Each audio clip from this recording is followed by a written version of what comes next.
Live बोलो live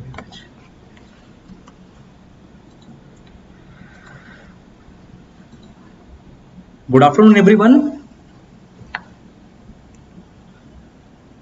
I hope you can hear my voice.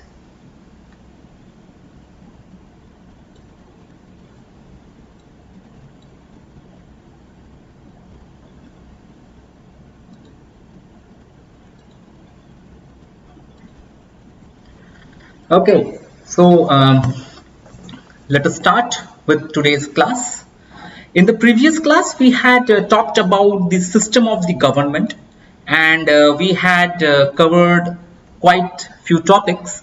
Like we had talked about the overview of this module, and we have talked about the parliamentary form of government, that which are the articles which are responsible for it in the and the state, if we talk about, and we have talked about the democratic form of government, which are being classified into parliamentary and the presidential form, and we have talked about the Westminster model of the government, which is prevalent, which started in Britain, and we have followed it in India as well.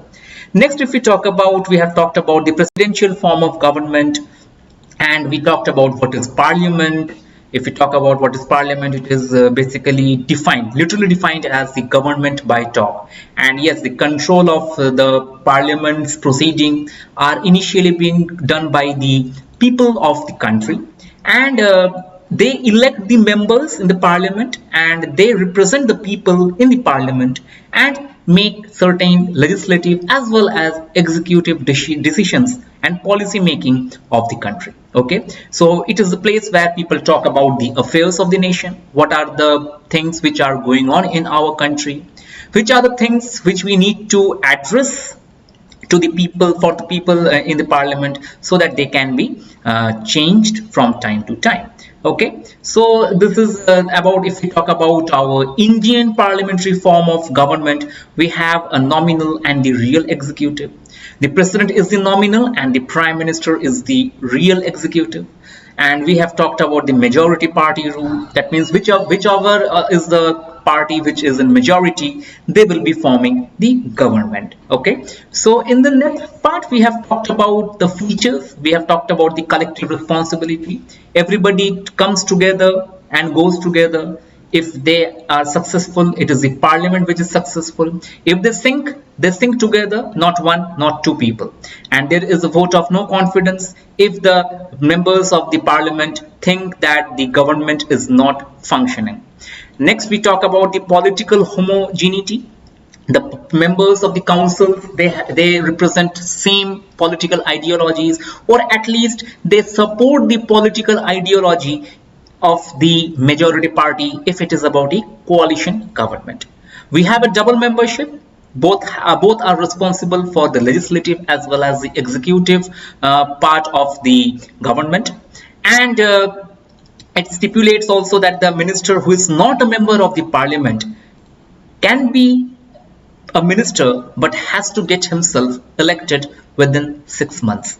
I took the example of S. Jaishankar, the present foreign minister of India. When he took over the cabinet ministership, he was not the member of either Lok Sabha or Rajya Sabha, but he got himself elected in the Rajya Sabha within 6 months.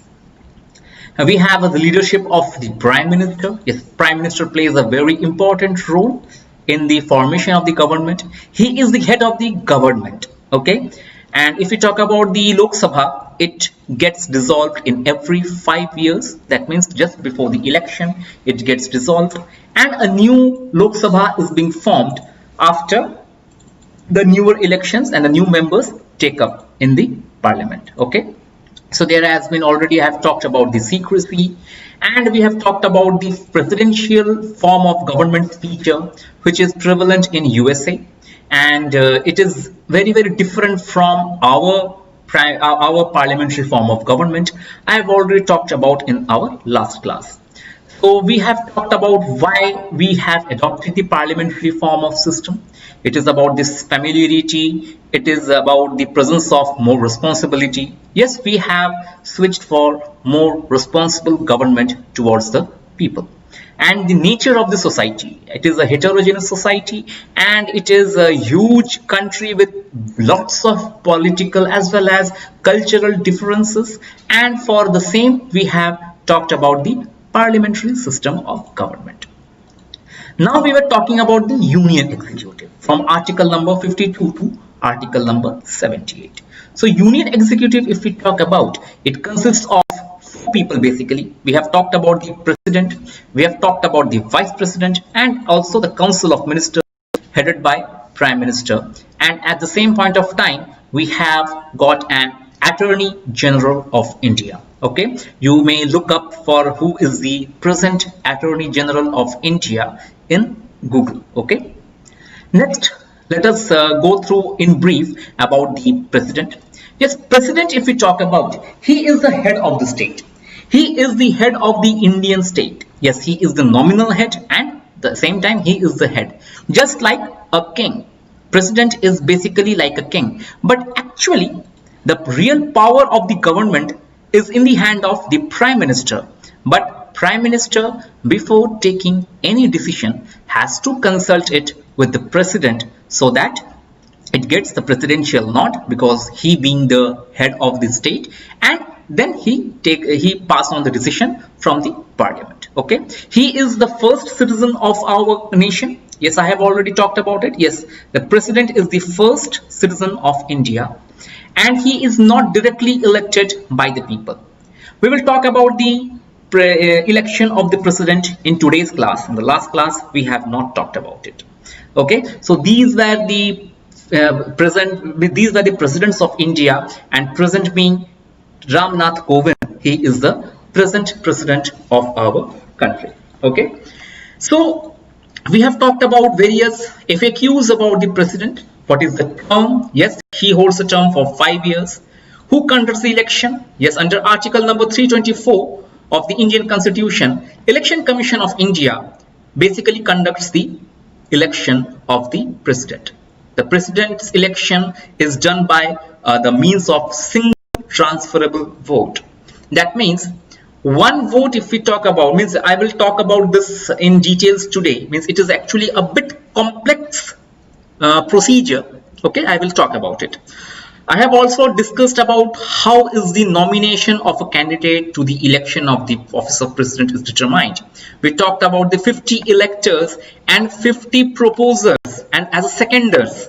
I have talked about who is how this thing, who are known as the seconders, whose second opinion, and all these things I have talked about in our last class. Okay, yes, does the candidate has to give any security? Yes, he has to give a security. And the salary I have already mentioned. What are the qualifications? We will talk about them in details in today's lecture. Okay, so let us talk about the qualifications of being a candidate to the president. Okay, so today's class basically starts from here. In the last slides, I had already discussed what we had studied in our last class. So before going today's lecture, you people must be knowing that I have given you an assignment, right? And I have seen many people giving in the assignment, submitting them in the Google Classroom. So please submit the assignment, because those are the questions which you may be facing in your semesters as well as mid-semester examinations. Okay, so these are kind of model questions which you need to answer. So you try to write down the questions, answers, give it to me, and if any corrections are required, I will definitely get back to you. Okay, so let's talk about how a president's qualification is being done. Okay, so the first point, he should be the citizen of India and should have completed 35 years of age, and he should be qualified for election as a member in the Lok Sabha. Okay, Lok Sabha's membership is very, very essential.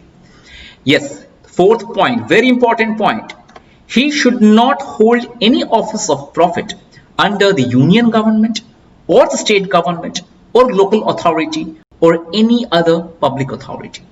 He should not be employed in any such kind of places which are directly under union government or a state government. Okay, and the same thing goes when a person also wants to be elected as the member of Lok Sabha. You must be knowing about our Delhi Chief Minister. You know the name, right? Arvind Kejriwal. And if you go by his background, he was an ex-IAS officer. So the moment he floated a political party and he wanted to enter the Indian politics and wanted to get himself elected, so the first thing he did was he resigned from the post of his IAS and then he joined into the active politics.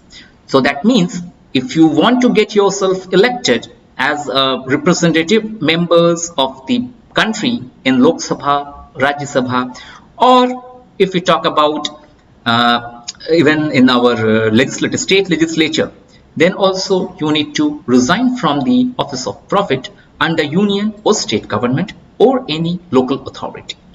Okay, so I have already talked about the 50 electors and 50 electors as proposers and 50 electors as the seconders. That means if there are 3 candidates, one candidate has to be supported by 50 members, and the persons who have supported the second candidate should also propose that okay, the first candidate is also eligible to be a presidential candidate. So that is about our proposers and the seconders. So each candidate has to deposit a security deposit of 15,000 in Reserve Bank of India, and this security deposit will be forfeited if the candidate fails to secure 1/6 of the total votes polled. Okay, he can recover this even if he loses the election. He can get back his security deposit if he gets minimum 1/6 of the total votes which have been polled. Okay, now you must be wondering that if a president gets elected or after election, who is administering his oath taking ceremony? So the oath to the office of the president is being administered by the Chief Justice of India. Okay, and if the Chief Justice by chance is not available, the senior most judge in the Supreme Court, whoever is available, he will administer the oath taking ceremony of the president. Well, we have talked about this thing that what are the roles of the president. If you talk about roles, one of the major role of the president is to conduct the oath taking ceremony of the members of the parliament as well as the prime minister. So as he is the supreme authority, so his vote or his oath is being conducted by the Chief Justice of India. Okay, so let's move on to the next part. What are the conditions to the president's office? Okay, so yes, very important point. He should not be a member of either houses of the parliament or the house of state legislature. If he is elected as the president, he is deemed to have vacated his post in that house on the day on which he enters upon the office as president. Yes, this happened quite recently when our then Prime Minister, Mr. Pranab Mukherjee, he took up the office of the president. So prior to he was our finance minister, if you remember it. So he was the finance minister, and at the same point of time, he was the member of the parliament. Okay, he was an MP, elected MP. So the moment he got elected as the prime president, he had to vacate his seat. Same goes for our present president, Mr. Ram Nath Kovind. So Mr. Ram Nath Kovind was also a member of the parliament, and he also vacated his post. Same goes with our vice president, Mr. Venkaiah Naidu. He was also a member of the Rajya Sabha before becoming the vice president. Okay. Yes, he should not hold the office of profit. I have already talked about. He is entitled. Okay. He is entitled without payment of rent to use his official residence. That is the Rashtrapati Bhavan. So he gets, this is one of the major perks of being the president. He gets to live in the largest property in India, that is the Rashtrapati Bhavan. You must be wondering that how many rooms the Rashtrapati Bhavan has. It has more than 350 plus rooms. That means if the president wants to live one room per day, he can actually live for the whole year. He can have a rotation of all the rooms. Still, he cannot cover all the rooms in the Rashtrapati Bhavan. Okay. So basically, if we talk about the Rashtrapati Bhavan, it is also the house of various foreign diplomats and foreign dignitaries. When they visit India, they are invited in the Rashtrapati Bhavan to have a stay over there. Okay, it's about our diplomatic relations. So they get to stay over there if they agree to stay. Okay, so these are the things which happens in Rashtrapati Bhavan. Okay, he is entitled to emoluments, allowances and privileges as may determined by the parliament. So it is up to the parliament about what are the things, what are the basic necessities, allowances, privileges our president, honorable president will be getting. So it is up to the members of the parliament. Okay, and his emoluments and allowances cannot be diminished during his term of office. For example, if he is being allowed to have, let us say, around 50,000 rupees per month for some expenses, and the parliament suddenly thinks that it is more than required, it should be reduced to 30,000. Yes, they can reduce it, but not during his term, because the terms and conditions while taking up the office was rupees 50,000. So it cannot be diminished, but it can be increased. Okay, so the pension. So if we talk about the retired president, let us say that if we talk about our Mr. Pranab Mukherjee, he is our former president. So what will be his pension? It has been increased from 3 lakhs per annum to the 50% of his salary per month. So what is his present salary? His salary is, I have already talked about his salary in our last in the FAQ section. Okay, you see, remember, you see over here. Well, just a minute, where is the salary? The salary is rupees 5 lakh per month. Okay, so that means what? He gets a salary pension of 2.5 lakh per month. So 50% of his salary. Okay, in addition, what are the former presidents are getting? They get a furnished residence, telephone facilities, medical treatment, travel facility, and etc. on office expenses up to rupees 1 lakh per annum. Yes, up to rupees 1 lakh means till 1 lakh the government of India will bear his expenses, but after that it will be the president who will be bearing his own expenses. Okay, so during his office he is immune to all kinds of criminal proceedings, even in respect to personal acts. Okay, he cannot be arrested or imprisoned while in office. He cannot be, because he is the first citizen of the country. But at times what happens is there are certain cases against the president. Means if it happens, till today we haven't received any sort of such complaints, but if that happens, then the president will be given a 14-day notice so that he can respond to them. Okay, but he cannot get arrested for any such actions. Okay, so I hope the conditions to the president's office about the present and the retired presidents are clear to you people. Okay, so let's move on to the next section. Now we are talking about the election of the president. So how the election takes place? So election, if we are talking about, it is based on the proportional representation method by the means of single transferable vote. Okay, so now let me discuss about what is the single transferable vote means. Let us say there is a candidate which is being named as candidate A. Okay, and the other candidate is there who is being named as candidate B. Okay, so these are the two candidates for the presidential election, and let us say this is me. Let us say I am writing it is as I. Okay, so I am a person who will be voting for the presidential election. So now my ballot paper will show that okay, the name is A and it will be, there will be a picture of him, there will be a name B, a picture of him. Okay, so now I have got two options. Let us say I'm just including another person, let us say candidate number C. Okay, so these are the three people who are there in my voting panel. Okay, so let us say I will be voting for the candidate A. Okay, so I will be writing over here, let us say he is my first preference. Okay, and my second preference is candidate C. I will be marking his as a second, and B will be my third. Okay, so I am giving him the third preference. And similarly, like me, there will be all the members in the Lok Sabha, all the members in the Rajya Sabha, all the members in the Vidhan Sabhas of all over India, as well as Vidhan Parishad. That means state legislature and state, all the people will be voting. Okay, and they will have a proportional method of voting. So I will be talking about the proportional method.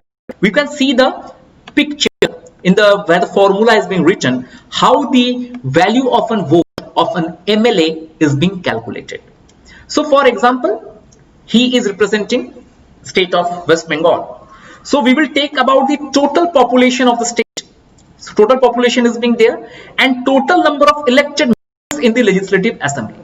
So for let us say in West Bengal, I think we have, don't remember the exact number, I think it is 287 or 300 something, I just don't remember exactly. Okay, let us say for any example for a state, there is 280 is the number of elected assembly members, and the total population, let us say about around, is 5 crore.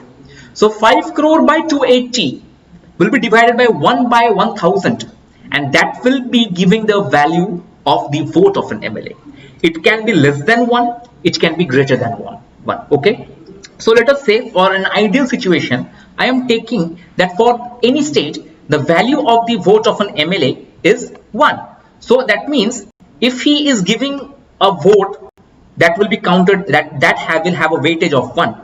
For certain state, maybe the value of the MP is 1.3. So if he casts 1 vote, it will be counted as 1.3 votes for that particular person. Okay, so this is about, we are talking about to proportionality.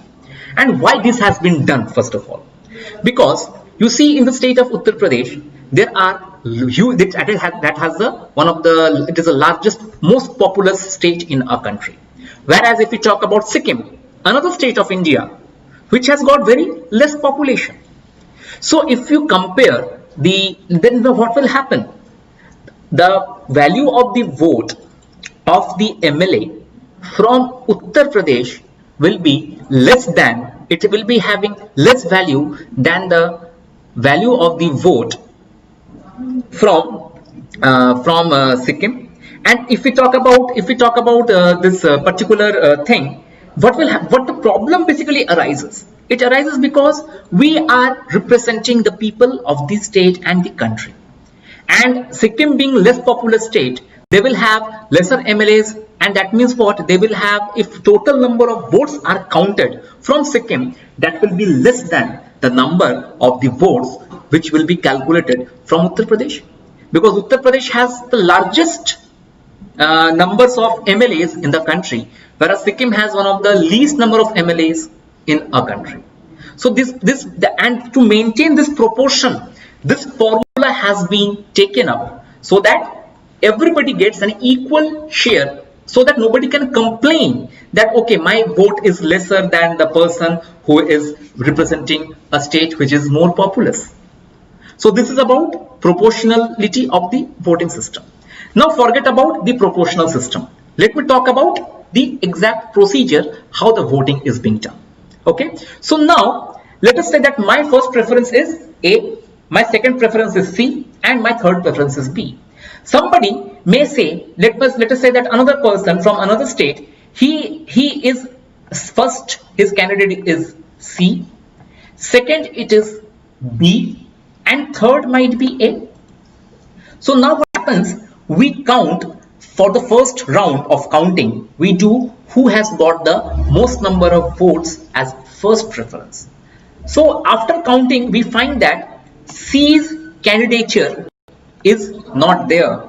So only the competition will be between A and B. So who has got more first votes amongst them, that will be seen. And these votes, they don't go waste, they get transferred. Okay, so now for C, let us say somebody has voted for C. So what will happen is his second choice will become his first choice in B part. Okay, so that means what? B has got another vote transferred from C. Okay, and somebody who has second choice was A, so who has voted as a first choice in C, his votes gets transferred to A. And this is how the complexity of the calculation increases, and after that whoever has got the most number of choices as first and second votes, that candidate gets elected as the president of the country. Okay, so if you are having any sort of doubt, you may ask me personally on WhatsApp. So I will be sharing another sort of study material in which you will get to know about the election procedure of the president. Okay, just a minute. Hello ma'am. Ma'am আমি আপনাকে একটু পরে phone করি, আমি আসলে YouTube লাইভে class নিচ্ছি, ঠিক আছে? হ্যাঁ, ওকে। Okay, yes, sorry for the disturbance. So I am just coming back to this particular part. Although this part is not very essential, this part is not very essential for the calculation part, because we have got a lot of other things to look into. Basically, if we talk about the procedure of election of the president, I tried to make you understand in a very simple language, but still it is a very complex calculation. Okay, so many people also cannot understand the exact procedure of the election of the president. So now if we talk about the vote of an MP, how the you see here we have talked about the proportionality of a vote of an MLA. Similarly, the vote of an MP also gets proportionalized and made the same thing. So total number of votes by all the MLAs of the state by the total elected members in the parliament. So that means if we talk about the members of the parliament, it will be at present it will be 545. Okay, so 545 is the present strength of the parliament, and they will be voting for the president. So it will be divided by 545. And total number of MLAs, let us say for West Bengal we have got 41 MPs and we have around 280 MLAs, suppose. Okay, so now 280 MLAs for a single person, let us say it is the proportionality value is 1.3. For example, I'm just telling you. Okay, so 280 into 1.3, that will be the total value of the votes of the MLAs. That will be divided by 545, and that will be equal to the value of the vote for an MP. So if he is voting one vote, his casting is one vote, then exactly the number will be like this. Okay, so this is something a bit complex, so I'm not going into much details, and this is also I'm telling you for your examination point of view, this part is not very important. Okay, so just look into it, just try to understand, just have a basic concept, and let's move on. Okay, so I am moving on to the next slide. Okay, so now we'll talk about the term and the vacancy, how the terms and the vacancy of the president is being maintained. So if we talk about the president, he holds a term, he holds the office for a period of 5 years from the day he enters upon his office, not from the day he is being elected into his office. Okay, elected from the day he joins as a president, from that day it will be 5 years. Okay, but in between, if he wants to resign from his office, he can do, and he tenders his resignation to the vice president. Okay, he tenders his resignation to the vice president. For an unforeseen circumstance, if vice president is not here, then he will tender his resignation to the Chief Justice of India. Okay, well, it is about the resignation part, but there is a provision that the president can be removed from his office before the completion of his term, and that is known as impeachment procedure. Okay, the impeachment of the president. Okay, So by impeachment, he can be removed from the office. And after he holds the office for 5 years, and until his successor assumes the charges, he holds the office on an interim basis, and he holds the office till the time a new successor is there, and he is eligible for re-election as well. For example, if we talk about our present president Ramnath Kovind, after his term gets over, if he wants to seek re-election, he can do it. And if he talks about how many times he can seek re-election, it is unlimited time. If we talk about our first president Dr. Rajendra Prasad, he got re-elected for the second term, and he is the only president till date to hold the office in 2 consecutive terms. But whereas if we talk about the presidential elections in USA, the president of USA can hold the office for maximum 2 terms, 4 years of each term. So that means any president can hold the office for maximum period of 8 years, and after that he is not suitable for seeking re-election. So how the vacancy in a president's office is being created? On the expiry of 5 years, by resignation, by the process of removal through impeachment, or by his death, and otherwise he becomes disqualified to hold the office, or when his election is declared void. For some reason, if the election procedure of the president is deemed disqualified by Election Commissioner of India, he ceases to become the president of the nation. Well, by death also we had a president named Dr. Zakir Hussain, who could not continue with his presidential full term because he died within 2 years after getting into the office. Let's talk about the impeachment procedure. How the impeachment of the president happens. Well, you can see the picture of the President Donald Trump right in your screen. So if your memory goes correct, and if you are following the current affairs, you must be knowing that Donald Trump there was an impeachment notice on Donald Trump, but the impeachment could not get successful because he got the enough numbers to prove his majority and held on to the office. So that is the reason why this cartoon is being there, that I don't always get impeached, but when I do, I get re-elected.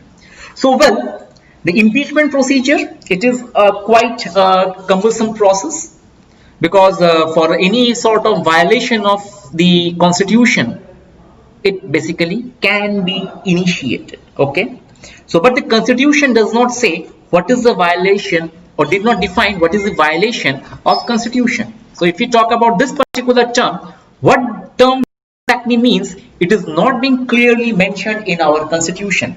But if the parliament thinks that the president is not functioning as per the constitution, there might be a impeachment notice served. And so how the impeachment charges can be initiated? It can be initiated where it is initiated, either houses of the parliament, whether it is Lok Sabha or the Rajya Sabha, anywhere it can be done. And these charges should be signed by 1/4 of the total members of the house. Okay, and a 14 days notice will be served to the president. Okay, so after the resolution, after this particular impeachment resolution, that means notice has been passed by the majority of the 2/3 of the total membership of that particular house. Let us say we are talking about let us say for Rajya Sabha. Rajya Sabha has a membership of 250. So first of all, the 1/4 number of the 250 should have signed, minimum, that should have signed the impeachment notice and to be served to the president. Then there will be a vote of confidence kind of a thing, that who is supporting this particular move of impeaching the president. If 2/3 members, that is about 2/3 members of the 250 members of the Rajya Sabha, if they say that they are with the impeachment notice, then it gets passed to the other house, that means the Lok Sabha. Lok Sabha, same procedure is being done.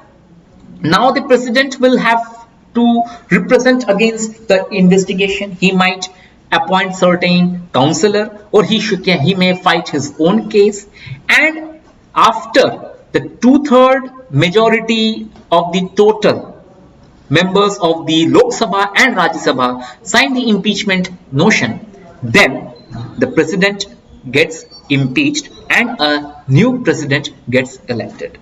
Now in this context, two things should be noted: that the members of either houses can participate in this particular thing of impeachment, and the elected members of legislative assemblies of UT state, they are not to participate in impeachment procedure of the president. Now you see, this is a difference. The election, while having the election, everybody participates, but during the impeachment, only the members of Lok Sabha and Rajya Sabha are entitled to serve the impeachment notice to the president, where the union territories of Delhi and Pondicherry and the other states, they don't stand a chance to have their say in the impeachment resolution. Okay, so impeachment, if we talk about in India, it has never happened. That means we have not served impeachment notice to any of the president till date. Okay, so this is something very we should be proud of, that our presidents, whoever have taken up in the office, they have worked according to the constitution of our country. Okay, so let's move on to the powers and functions of the president. Okay, so there are a lot of things which we need to understand about the powers and the functions. A lot of powers are being given to the president, like we have got executive power, we have got legislative powers, financial powers, judicial power, diplomatic power, military power, and emergency powers. So these are the 7 major powers which are being there with the president. So I will be just explaining one by one what are the executive powers which president has. So if we are talking about the executive powers, that means all the executive decisions taken by the government. Now what are executive powers, executive decisions? I have already told you in our previous classes. So executive powers, they by the government should be taken in his name. That means the president should say that, okay, this rule which the government is trying to implement has my assent. If he gives his assent to that particular power, particular executive law, that becomes a law. If he wants to say that, okay, I don't want this law to happen, he can also do that. And where he can say no, we will also talk about those powers in our separate slides. Okay. Next, if we talk about what are the executive powers he has, he can make rules for the convenient transaction of the business in the union government. Okay, the most important thing, he appoints prime minister. That is his most important executive power. He appoints prime minister and also appoints other ministers. He administers their oath taking ceremony, and he with his signature, that then only that person can become the prime minister. If we talk about the IAS officers, IPS officers, or other Indian Allied Service officers who crack the most prestigious examination, that is UPSC Civil Services, they also get their appointment directly from the president's office, and that is the executive power of the president. Prime Minister does not appoint them. It is the president who appoints the civil servants in our country. Next, if we talk about, he appoints the Attorney General. Yes, in the Union Executive, I talked about the 4th part, that is the Attorney General, that is being appointed by the President. Okay. Next, if we talk about, he appoints Comptroller and Auditor General. He appoints CAG, he appoints Chief Election Commissioners, and also various members of various executive boards like the members of Union Public Service Commission, he also appoints the governors on the recommendation of the prime minister. Okay, on the recommendation of prime minister, they have got they take up the they get their appointment on their name, okay, by the president. Next, if we talk about, well, if he wants to get any sort of news or any sort of information from various administrative affairs of the nation, he can seek those. Well, I talked about the secrecy, oath of secrecy by the members of parliament. They cannot divulge anything to the public, but if president seeks those information, the members of the parliament are bound to give him the information. Okay, well, these are the things which are there. And yes, he can declare any area as a scheduled area. That is also in his power. So in brief, you can see that there are a lot of powers, executive powers, which are being given to the president of the country. Let's talk about the legislative powers. If we talk about legislature, that means a lawmaking body, he can summon or prorogue the parliament, dissolve Lok Sabha. Summon and prorogue means what? Let us say you see that there is Lok Sabha. It is not functioning throughout the year. Okay, there are certain seasons. You heard about the monsoon session. You heard about the winter session. We heard about budget session. But apart from these regular sessions, if there is an issue which is bugging the whole country, the president can summon the Lok Sabha. That means it can give the order that the Lok Sabha's member that come and sit and have a discussion on this particular topic, because this is essential. That means for emergency reasons, he can call upon the members and start a parliament. Prorogue the Lok Sabha, that means he can end the session of the Lok Sabha as well. That means if he wants that, okay, this Lok Sabha is going nowhere, so let us stop it and wait for the next session, he can do that. Okay, and he addresses the Lok Sabha parliament on the first session after each general elections. Okay, and the first session of any year. That means after the new government is being formed, there is a presidential address to the members of the Lok Sabha, and the first session of any year, that is also being addressed by the president. Okay, he can appoint the members of the Lok Sabha to preside over the proceedings when both the offices of speaker and the deputy speaker falls vacant. So you know that there we have got speakers in our Lok Sabha. So Lok Sabha speaker, you know who is the speaker of Lok Sabha? It is Om Birla. So if Om Birla and his deputy both are not there, it is bills which becomes the law. Unless and until the prime minister gives his assent to the bill, that bill cannot become a law. Okay, so if a bill is being sent, let us talk about that. There was an issue during this. Well, you must be remembering about the CAA, right? So you must be remembering about the CAA. So CAA, when before it became an act, it was a bill which was given to the president, and when the president signed the bill, that time that bill became an act.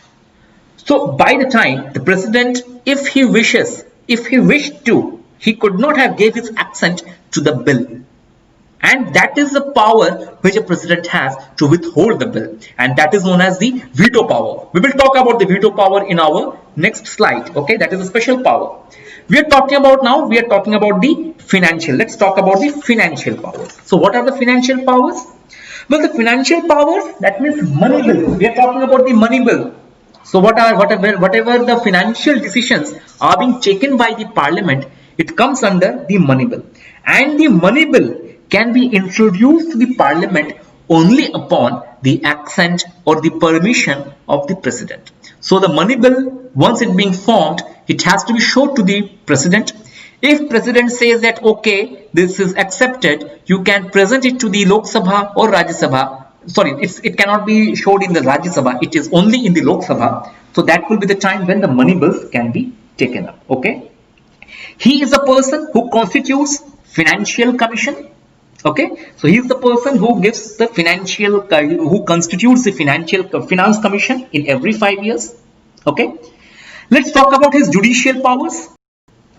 Judicial power means he appoints Chief Justice of the country. He constitutes the judges of the Supreme Court and High Court. He appoints them. He can seek advice from Supreme Court or question any law which is being passed. But that does not mean that he can stop the Supreme Court from functioning, because I have already talked about it. Supreme Court is independent. Judiciary is independent from our total legislative body. So, okay. So our judicial is totally independent and it is not being controlled by any body. But president can ask question, can give suggestion, but it is up to the Supreme Court whether to follow it or not. Okay. Well, about another judicial power, he has got the right to pardon. Okay, rights to pardon, reprieve, respite. We will talk about all these powers slowly. Okay, so next we talk about the diplomatic powers. Well, international treaties and agreements. We sometimes see that our president is going on a diplomatic trip to a certain country and sign some memorandum of understandings. So these are the diplomatic powers which are being given to the president. Well, about the military powers, by this time you should be knowing that he is the supreme commander of our defense forces.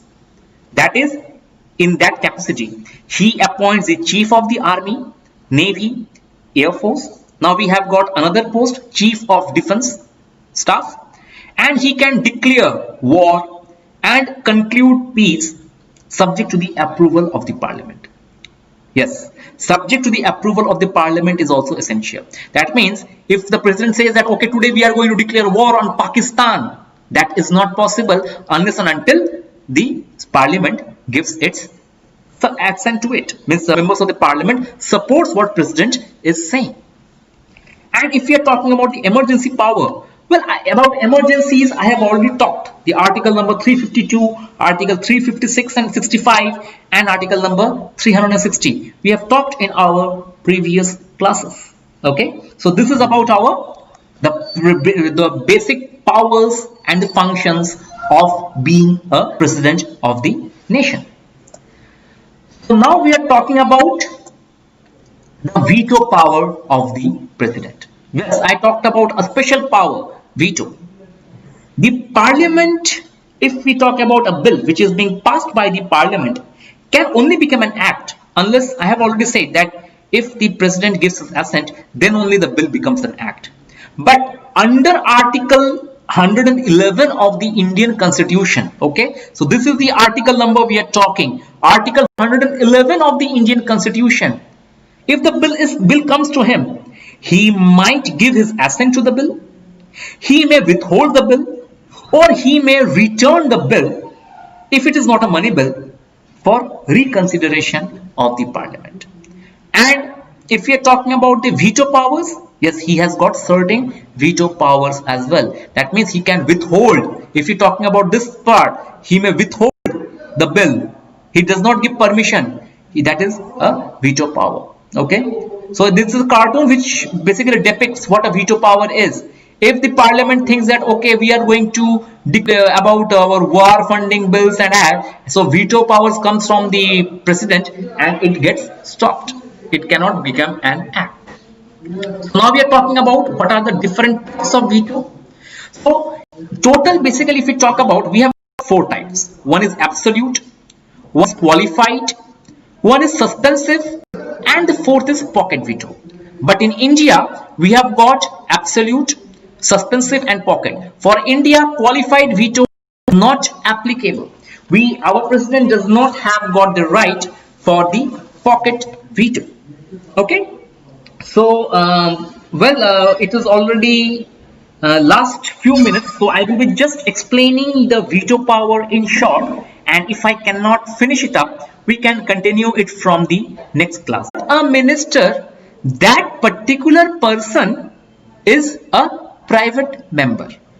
Okay, so that bill can be rejected by the President of India.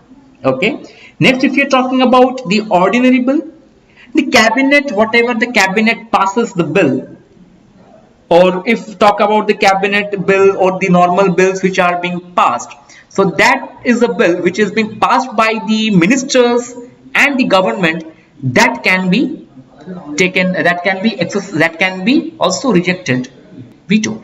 So that means what? For example, there was a Pepsu appropriation bill which was totally rejected by Dr. Rajendra Prasad, and also the salary allowance and pension of MP bill 1991.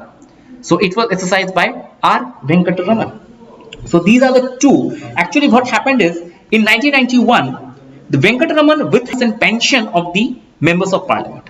The bill was passed by the parliament on the last day before the Lok Sabha was going to end, without obtaining previous recommendation of the president. Okay, so they did not take the permission of the president and presented that bill on the last day of the elections. Sorry, not elections, on the last day of the Lok Sabha's day. So R. Venkataraman withheld this with absolute veto. Okay. So money bill, if we talk about, yes, it is basically not vetoed, as it is first presented in the parliament with president's permission, and it usually comes with him for his signature. But at times what happens is the money bill, when it is being presented to the president, he rejects it then and there. Okay. Now, constitutional amendment bills can never be vetoed as per 24th amendment. That means what? The CAA, if we talk about the CAA, which was our constitutional amendment bill, it was a constitutional amendment because it changed the citizenship laws of our country. If president, even if he wanted to veto it, he could not have vetoed it. Okay, so I guess it's already time for your next class. So I will be stopping here today, and we will talk about the suspensive veto and pocket veto from the next class. So till then, you do your assignments properly, submit it on time, and we will meet in our class in the next week. Okay, so thank you, and I will be activating the attendance link just at the end of this class, and it will be active for 30 minutes. Okay, so thank you and have a great day ahead. Stay safe. Okay, and we will meet again in the next class. Thank you.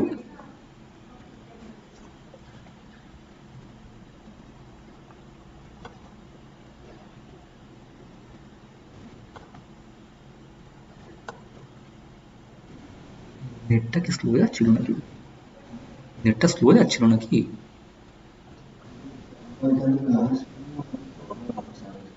না, আমি দেখছি এখানে দেখছি, আমি মাঝে মাঝে দেখলাম buffering হচ্ছে, এখন দেখছি YouTube is not receiving enough video to maintain